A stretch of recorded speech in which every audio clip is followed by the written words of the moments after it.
महाराष्ट्र में आइंदा असेंबली इंतखाबात में मुसलमानों को ज़्यादा सीटें देने का मुतालबा बढ़ गया है। इसी सिलसिले में पुणे में मुस्लिम कायदीन का एक इजलास मुनक़िद हुआ, जिसमें मुख्तलिफ जमातों के मुस्लिम कायदीन ने शिरकत की। मीटिंग में मुसलमानों को अपनी अपनी पार्टियों में ज़्यादा हिस्सा देने के लिए दबाव बढ़ाने का फ़ैसला किया गया।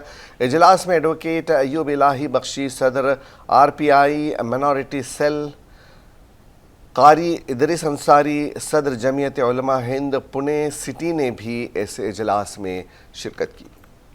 ये इलेक्शन में देखा गया कि जब से देश आजाद हुआ पहली बार मुसलमान एक हुआ है, और ऐसा एक हुआ है कि हमारे नरेंद्र मोदी साहब को भी बोलना पड़ा क्या मुसलमान एक हो गया है, और राज ठाकरे जब पुनः आया उसने भी कहा क्या मुसलमान एक हो गया है।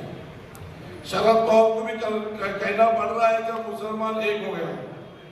तो हमको अब एक होना पड़ेगा, हमारे मसलकों को मस्जिद तक रखना पड़ेगा और बाहर मुसलमान मुल्क के बाहर आना पड़ेगा। और ये इलेक्शन में बहुत से तजुर्बे हुए हैं। हाँ, ये आज की जो मीटिंग है ये हड़पसर मतदान के लिए है खाली।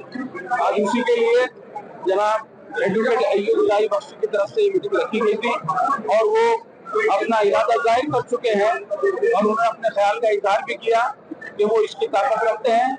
हड़पसर मतदार संघ में वो खड़े होंगे और इंशाल्लाह यहाँ के तमाम लोग जो है उनका साथी हैं। जवाब मतदार संघ में मेरे साथी है मुख्तार शेख, वो भी कस्बे से इंटरेस्टेड है, वो कोशिश कर रहे हैं हम सब पूना शहर के मुसलमान मिल के क्या पूना शहर में 2 टिकट मुसलमानों को मिले, इस सिलसिले में हम लोग कोशिश कर रहे हैं। इसमें उलमा कराम का बहुत बड़ा साथ हमारे पीछे है, और जब भी इस देश में इतिहास हुआ है, जब भी देश में जो भी रेवोल्यूशन आया है तो वो उलमा कराम की शुरुआत हुई है, और उस सिलसिले में उलमाओं का बड़ा योगदान रहा है, और उनके वजह से ही ये आने वाले विधानसभा में टिकट मिलेंगे।